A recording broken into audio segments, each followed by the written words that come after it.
All right. Yo, what's going on, everyone? Welcome back to the Illini Audible podcast. My name is Saeed Bravo. Thank you so much for tuning into this episode of the pod. As always, I really appreciate it. And we're back talking some more Illinois football. This time we're previewing Western Michigan football. Now, this week, this episode's coming out a little later than what I usually put out these episodes. But I couldn't find anyone that covers Western Michigan, and I didn't really think that I should go totally out of my way to try to find anyone, given the quality of opponent. Right? No shade to Western Michigan, but obviously I think everyone here knows that the goal here against this Western Michigan team will be to have a tune-up game to make this a game where your depth can have some momentum, get your depth can play some snaps, and you I'm going to say it, you just want to get through this game healthy. And I'll get into that a little bit later. But I'm just gonna say really what I expect, what I want to see from this team, and also just kind of preview the opponent a little bit. I know that they run the two quarterback system as well. That they do two quarterbacks last week. It's a team that blew a lead at halftime, a 10-point lead against North Texas at home, and it also seemed like they totally got demolished against Michigan in their Week 1 matchup in East Lansing. So obviously, like we understand that Western Michigan's coming into a tough situation, especially traveling to Champaign. So it'll be interesting to just follow along what happens in this game. Really, it's a tune-up game, like I mentioned, and so I'll kind of lay out what I kind of expect, what I kind of want to see from this team. This will be a short pod, though. It really won't be all too deep. But I think first of all, like you want to have a good first half. Came off of last week, and Bielema talked about it in his presser today, the idea that in the first half against Duke, they had a really slow start. That game ended up being, as he called it, a tale of two halves. But if you're Illinois, you want to come into this game feeling totally good on all cylinders and just attacking on all cylinders. Now, one thing that might make it harder, although I suspect not too much, is that they won't have Aiden Lawfrey on this in this game. I believe it's a I don't remember. I don't recall there being an injury, and maybe I should have looked into this a little earlier. But I don't recall there being an injury. But I think the idea might also be to conserve snaps, right? To kind of keep them on a reserved snap count and also rest them up, right? Because the idea here is to get yourself healthy, get yourself a win, and the real big game is going to be against Indiana. And even then, people are going to say that some people, if depending on what happens in week 4, you're gonna have people doubting Illinois. If it's a close one, then people are gonna be satisfied, and I think that it'll be good for both teams. But if one goes lopsided, specifically if Indiana loses by a lot, then I think people will start viewing Illinois' schedule as weaker. But that's a conversation for another time, right? That is a problem that Illinois will have to kind of deal with at some point in the future, if it is that happens. But not to get too ahead of ourselves, right? Just have a good first half. Have some dink and dunk plays for Luke Altmaier, and do exactly what you've been doing against these lower level opponents. Granted, I think a lot of people gave, including me, a lot of credit to Duke, and that includes, like I said, includes me. Uh, I think this is an opportunity for Malik Elzy to get some significant snaps this time. Like I've been talking about earlier, we haven't seen a whole lot of Malik Elzy, and I felt coming into the season that this would be a guy just based on experience on this team. But I think this is generally I think that Malik Elzy could see more targets this game. Now, what he does with those targets, I don't know. But I do think that he'll have his chance in this game specifically because of the nature of the opponent and because you'd be 3 games in at this point and you have to deal with you're in a euphoric uh environment at Memorial Stadium. It is a sellout crowd. So if there's one game, if Malik Elzy isn't going to have all that much production, I know he did have a key play last week against Duke, but if he is going to have, if there's going to be one game where he's going to have the most production is in his season, albeit, there's, like I said before, there's plenty of season to go left. Uh, but I think this is a good start point. If Malik Elzy wants to build confidence, this game against Western Michigan can be a good starting point. So that is one thing that I would like to see. But obviously, continued success with Justin Bullock, who's another guy who I think the program believes that they have to keep building up because of the nature of where he came from and the amount of work that he has to get done. And Hank Beatty, obviously, a guy who just gets open, who's going to probably get significant snaps. Although I would think that maybe you also try to save, be conservative with the amount of snaps that he gets, is my idea, or maybe even the targets that he gets and all that, and really see how specifically how they challenge Hank Beatty early on, and then you determine what it is that exactly that you want to do. Uh, but obviously, like I mentioned, the injury report, right? So Daniel Brown won't be in this game. Brett Bielema said today that he's one of the guys who got nicked up this week. Obviously, I mentioned Aiden Lawfree. The other guy, Juice Clark, is still not available. I suspected that he would come back against Western Michigan in this game. But I guess if there's one game to miss before you have him back, it is Western Michigan, because you come back in week 4 and then you're rocking a solid your solid starters, and you're continuing to have the you have that element of not having him on film is another thing.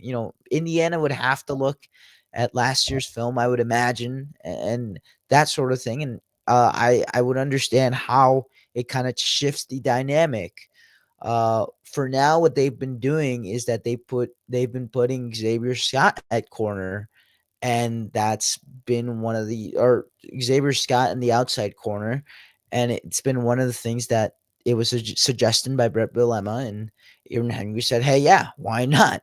And then Tanner Heckel got his opportunity, and Tanner Heckel ended up being a key contributor in that game against Duke. I do think also Tanner Heckel could be another candidate to continue getting significant snaps and continue making significant noise this season. So that is another thing that I think look out for. Although every game is different, and obviously Tanner Hackle put himself on film, and then you Western Michigan sees it coming, so it's a little different now. Uh, but yeah, like that's the general idea. I do think that the offensive line has to have a better game than what they'd had, specifically in the first half. Obviously, Brett Bielema talked about the general collective having a better first half, but specifically the offensive line. I think you look at the way these guys played in that first half against Duke, and you're concerned because it's not like, yeah, I understand that Duke is a step up in the pass pressure and the blitzing, but you are concerned. And I want to see if you're an Illinois fan, you guys want to see this offensive line have a different level of tenacity against a lower level opponent. Build more confidence as you go into this huge game on the road. That's going to be key. Going back a little bit to the running backs, I'm a little bit all over the place, but the running backs. One thing about Aiden Lawfree not being not playing in this game. Probably not going to play in this game, I believe, unless he's already ruled out. Uh, they're going to be game time decisions. Him and Dylan Rosiak. Uh, I suspect you're not gonna stretch it for this game. I would imagine that yes, maybe you play him a couple snaps, but you're not gonna risk anything with these guys. So with that being said, I do think that opens up a lot of opportunity for obviously Caden Fagan's gonna have his regular snaps. Khalil Valentine is gonna continue to grow in prominence in this program. Something that I've delved into pretty recently. Had a piece at AtlantaInquirer.com. Go check it out if you haven't already. But it's this is a guy that they genuinely feel really good about, that they really think is going to be a dude in the next coming years or even right now, and is going to be a solid contributor. And his opportunity is the door for him to break in or break out is wide open right now. I know there's two other backs sharing the splits, sharing the carries, but it's less than what it was before, which was four with Josh McCray. And the different level of different style of plays what makes him stand out. This guy is shifty. This guy brings a level of speed that I just don't think I've seen on this Illinois team. It's very unique. Um, and obviously Brett Bielema likes different kinds of flavors on his program. And so that's also a part of the equation that you have to count into. Therefore, I do think Khalil Valentine, this is another opportunity for him to get on continued carries and a solid amount of starts. I think this could just end up being a Khalil Valentine game. If you don't want to play too much in the air, if you don't want to overdo your offensive prowess and kind of put too many things on film, which I suspect they won't uh, put that many things on film, I do think that they'll continue to throw the ball just because that's what the offense does. But if you want to just feed the ball, without risking injury, I think that you feed Khalil Valentine, and I think it's a recipe. It could be a recipe for success against this particular team. Obviously, I think they'll balance it out, and I think a guy who's going to end up getting a couple snaps because of that missing third guy could be Cedric Loach. If I'm reading the situation correctly, I could be wrong, but I do believe it'd be Cedric Loach. And you know what would be fun? I think if Murphy Clement gets a couple carries in this game, wouldn't that be a little fun? I mean, this is a guy who came into the transfer portal with his brother Hudson Clement, and just ended up being just happy to be here. Like that'd be fun. That'd be a fun story to follow. That this guy ends up getting a couple carries as running back in this game, specifically because it's Western Michigan. I mean, this is the thing. That's the main thing for me. I think we also have to talk about the impact that Malachi Hood has had on this program. Just the fact that, obviously with Dylan Rosiak being a little bit absent because of the just the injury, being kind of taken out of that game against Duke, or just having been injury prone in general, which I think is relative to just this season. Uh, been a guy who's stepped up and been a guy who's made a significant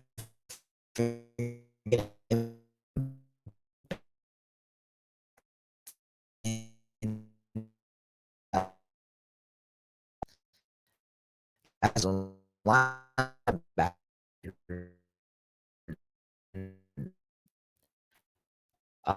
Uh, they talk about him having different kind of skill set, bringing that interesting his because room that role, but obviously role. I last couple games. And that's just two. But then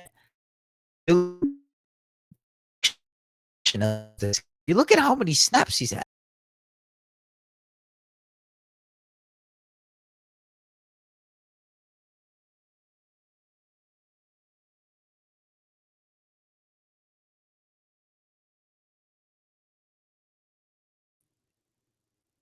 All right, I'm back. I'm fine. I think the internet just had a little bit of a, internet troubles. But anyways, um this will be the last point I have until I talk about the other headline that maybe I should have led with, but whatever, too late. Uh Obviously I talked about this a little bit, but you need to get out of this game healthy. Like the importance of getting out of this game healthy cannot be understated. There's no question that Western Michigan is likely not going to be that challenge that's going to make you tremble. It's not going to make you shiver. It This is a team that has been one destroyed in week one, and two blew a game against their home opener. They blew a game in their home opener. Now they might be pissed, but certainly this is another team that's prone to mistakes in terms of pre-snap penalties and generally just hasn't figured things out. Illinois is on that other side of the spectrum. This is a tune-up game for Illinois. You don't want to go into Indiana having lost a couple other guys. That's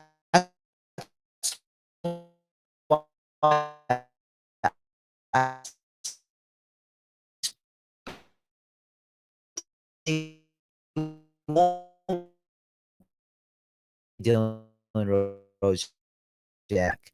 That's why I suspect they won't play Aiden Lawfree, despite what that they might don't have just pieces to get your starters, but also the health and the production of your depth.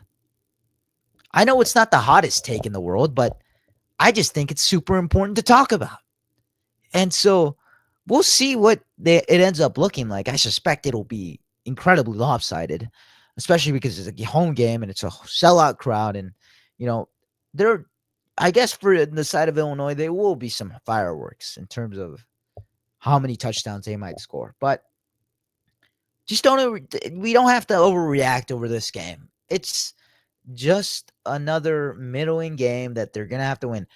I will say though, if they struggle even a little, even for like a quarter and a half, and you might have some questions afterwards, and which I suspect. I mean, we always have questions afterwards. So, all right, the $100 million question, or as I should say, the $100 million donation that Larry Gies has given to the athletic department.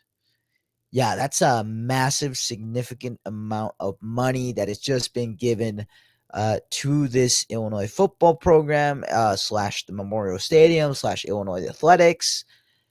And I think there's a lot to be said about not only just how connected Geese has been to Illinois throughout his life, throughout his philanthropic ventures, but also the fact that this is a dude who has also donated to the College of Business, who literally has the business name, uh, the College of Business named after him as well.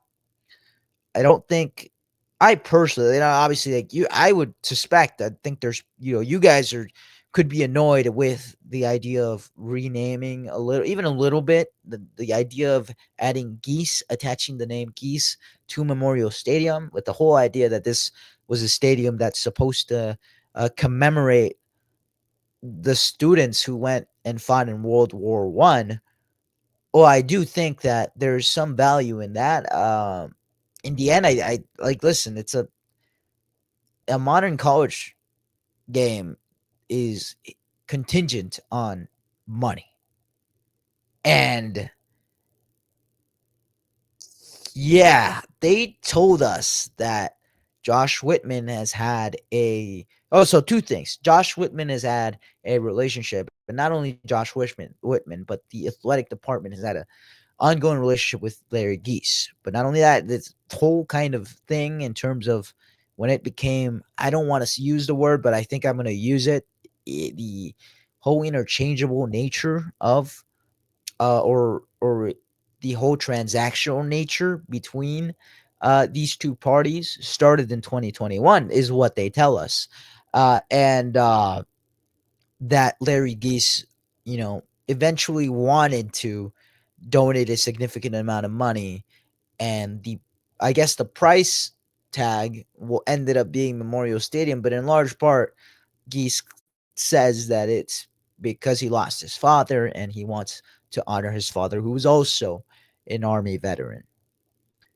Yeah, I think obviously this is great for the athletic department. It's not like they were already in good shape, and there's a lot to be said about Josh Whitman and his ability to foster relationships, his ability to be there for his people, to not only just be there for his people, but he's also made significant amount of strides in terms of where this athletic program has been. You think about when he arrived to Illinois and how he's transformed the athletic department in almost all phases. When you not only football and men's basketball, women's basketball with Shauna Green, you think about the preservation, I guess, of the baseball program. There's very little that Josh Whitman hasn't changed, and the things he has, it feels immediate. I mean, you look at and then I might be talking about the soccer program later, but women's soccer is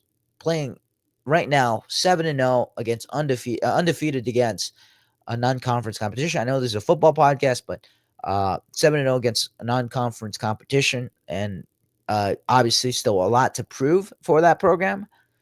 But man, like, it's a great start for a new head coach and in a different time for this Illinois soccer program. And it's like everything Josh Whitman touches, it seems like, is significant. Like, it changes significantly for the better. There's been very rare cases where you see that stuff goes wrong. Even when you think stuff goes wrong, it's handled in the best manner that it could be. You look at the Terrence Shannon Jr. situation. It was handled almost to a T. Like, that is how you do PR. That is how you manage a situation like that. And so that part of it is also relevant. I do think, though, obviously, it is a significant amount of money that I we all have a right to be cynical. We all have a right to be skeptical.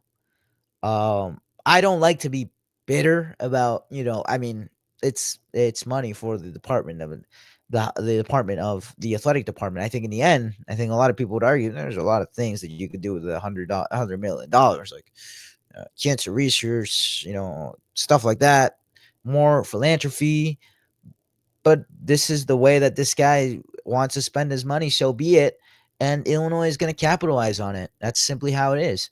Uh, well, I don't necessarily know, and I know that they tell us, and I'm sure that they have had a relationship with Larry Geese over the course of how many years. Uh, I don't necessarily think that. I do think the vagueness of pre 2021 is a little murky in my opinion, but I mean, it's good for the program.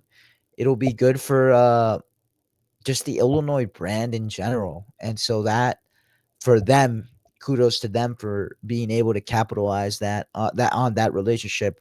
It's obviously they don't want to make it feel like it's transactional, but at the end of the day, they did exchange the name of the stadium to get that money. So, eh, by definition, it's transactional.